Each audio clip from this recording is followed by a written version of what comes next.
Selanjutnya yaitu ke-9. Saya masih ragu bagaimana sebenarnya cara belajar filsafat yang tepat. Sebenarnya jawaban dari pertanyaan tersebut sudah sangat jelas, yaitu pilihlah salah satu dari 4 cara berikut. Yang pertama yaitu kuliahlah di kampus-kampus yang membuka program studi ataupun jurusan filsafat. Yang kedua, membaca buku-buku filsafat. Yang ketiga, meneliti dan menulis tentang filsafat. Atau yang keempat, ikutilah forum-forum belajar filsafat seperti soal.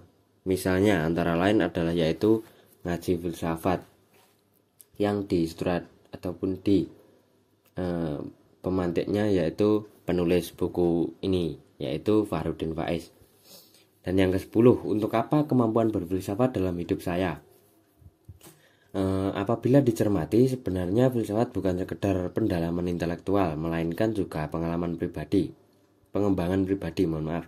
Bisnis utama filsafat pada hakikatnya adalah pengembangan kepribadian, yang mana filsafat membentuk seseorang menjadi pribadi yang terbuka, kritis, reflektif, dan sejenisnya, bagaimana bolak-balik dijelaskan di atas atau video sebelumnya.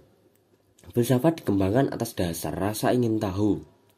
Filsafat memiliki watak mempertanyakan segala sesuatu tanpa ragu.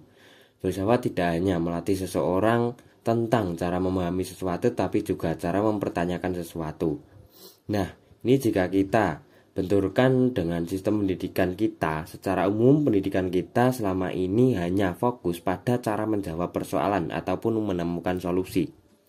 Namun tidak terlalu peduli dengan upaya bagaimana untuk menumbuhkan kesadaran, mempertanyakan atau dalam bahasa filosofinya sering disebut sebagai kesadaran kritis. Lenyapnya kesadaran bertanya dan mempertanyakan akan membawa dampak pada matinya kehidupan intelektual dan mandeknya eksplorasi keilmuan. Setiap orang merasa segalanya sudah seharusnya begitu tanpa menyadari bahwasannya bahkan seandainya sesuatu itu dianggap baik dan benar di suatu ruang dan waktu, tidak selalu ia akan bernilai benar di ruang dan waktu yang berbeda. Belum lagi apabila kebaikan dan kebenaran itu dipertanyakan kembali lagi, relasinya seperti kebaikan menurut siapa, kebenaran dari perspektif mana, dan sebagainya. Hampir semua lahan pekerjaan hari ini menuntut seseorang untuk mampu berpikir secara mandiri, tidak mudah terombang-ambing oleh pemikiran lain, serta mampu memecahkan persoalan yang dihadapi tanpa menunggu petunjuk dari Bapak. Dalam situasi tersebut dibutuhkan seseorang yang memiliki kualifikasi berpikir secara mandiri, kreatif maupun kritis. Bukan sekedar orang yang mampu memahami pemikiran, kemudian mengikuti ataupun menerapkannya begitu saja. Disinilah filsafat memainkan peran pentingnya. Filsafat mengasah kemampuan berpikir seseorang dan meningkatkan kemampuan analisis serta mengambil keputusan. Ke-11, filsafat disebut sebagai kajian yang menantang.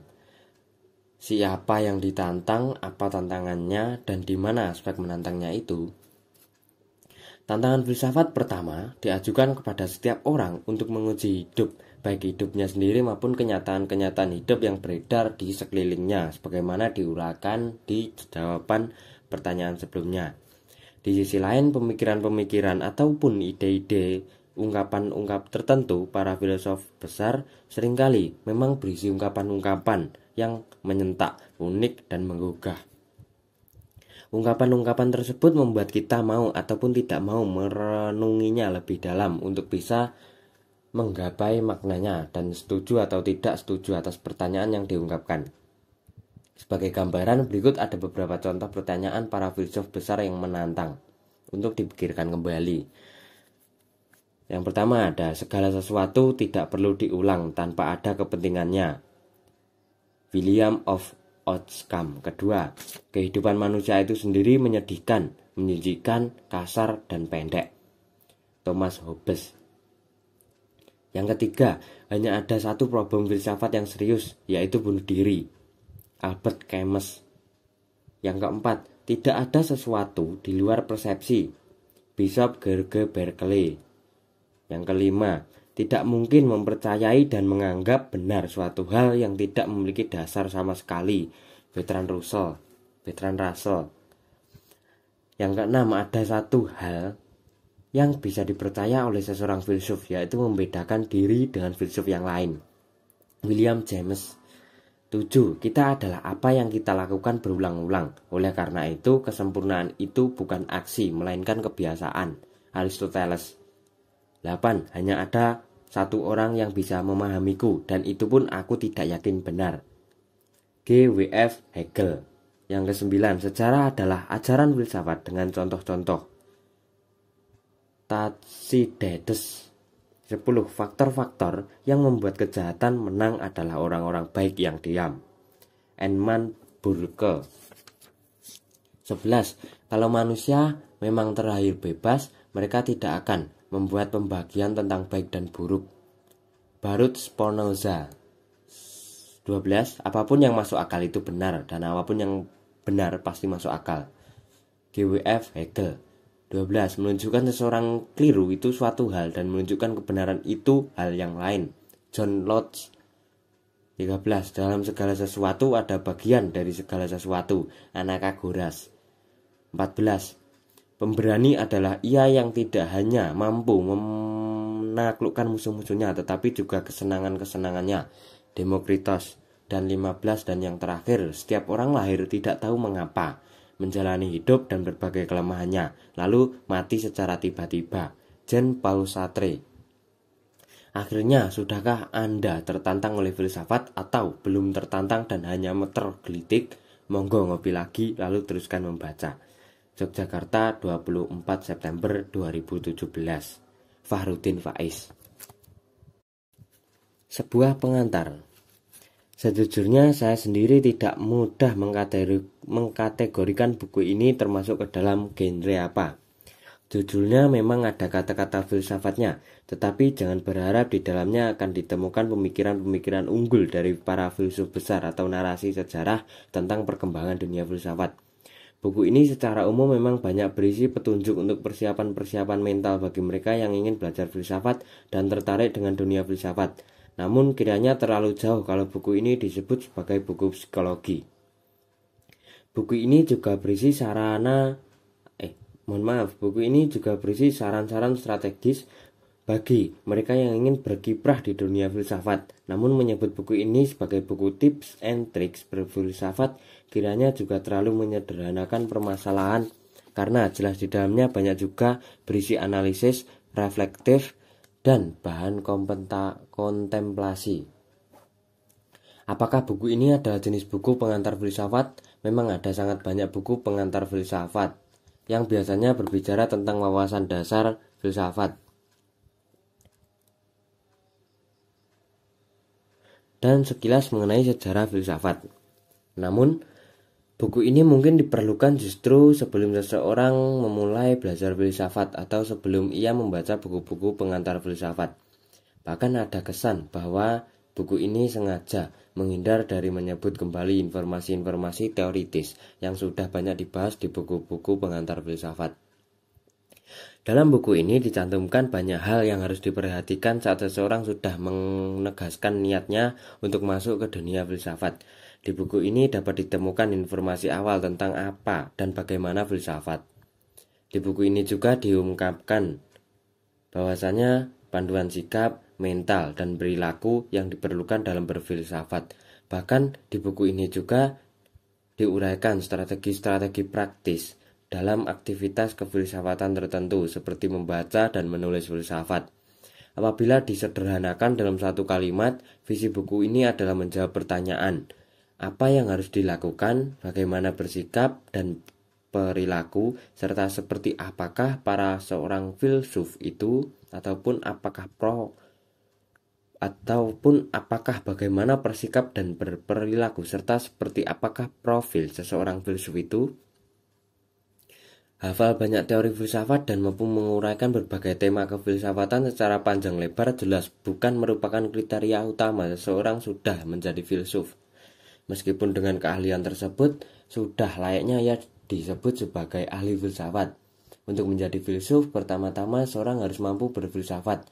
Sementara itu, untuk bisa berfilsafat, ia harus mampu bersikap dan berperilaku ala seorang filsuf, lahir maupun batin. Untuk tujuan itulah buku ini ada.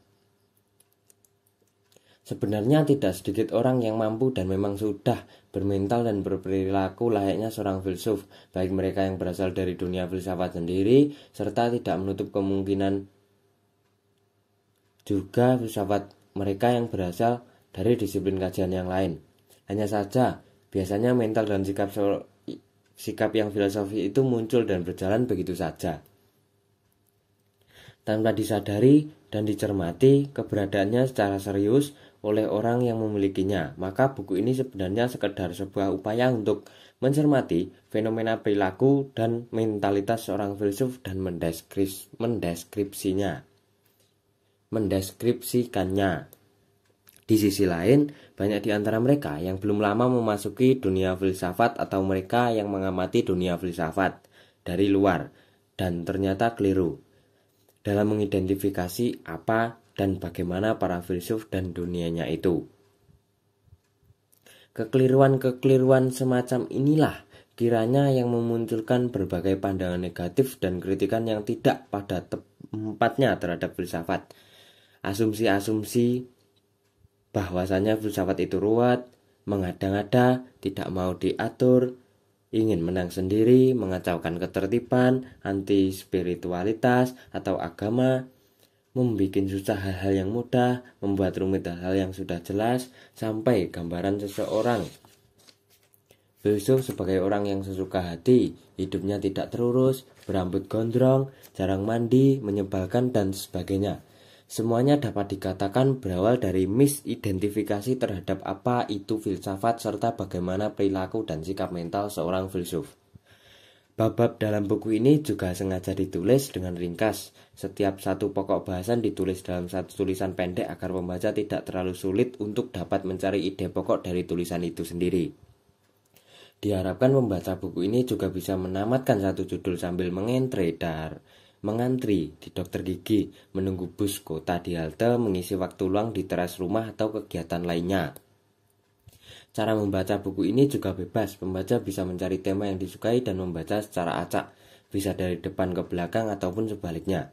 Ada baiknya yang penting bagi pembaca melihat daftar isinya sehingga tetap tahu konteks tulisan yang dibaca dan alur materi yang disajikan. Buku ini lahir jelas bukan semata karena tingkat kepandaian penulisnya. Sang penulis buku ini sebenarnya tidak punya banyak jasa sehubungan dengan adanya buku ini. Semua informasi berharga yang penulis tuangkan dalam buku ini hakikatnya adalah kristalisasi pengetahuan yang berasal dari para dosen, guru, ustadz, para sahabat, bahkan para murid serta mahasiswa yang tidak pernah jemu dan bosan beredar di sekeliling penulis. Adapun segala keinginan baik, kesungguhan, dan semangat untuk menyelesaikan tulisan ini jelas datang dari dorongan dan dukungan orang-orang terdekat, ayahanda dan ibunda, istri tercinta, putra-putra tersayang, dan juga seluruh sanak keluarga. Rasa syukurku memiliki mereka semua dan terima kasihku untuk mereka semua. Entah dengan kalimat apa mengungkapkannya. Yang pasti Allah Subhanahu wa Ta'ala dengan Rahman dan Rahimnya pasti lebih dulu melimpahkan rahmat dan balasannya kebaikannya jauh sebelum ungkapan terima kasih itu sendiri tersampaikan. Aku merasa sering salah, maka aku ada. Oleh karena itu masukan, komentar, usulan, perbaikan, bahkan sanggahan terhadap buku yang sangat sederhana ini semoga tidak segan diberikan oleh siapapun yang sempat bersentuhan dengan buku ini. Semoga segala respon tersebut, segala yang keliru dan tidak pada tempatnya bisa diluruskan. Yogyakarta, Oktober 2013. Fahrudin Faiz.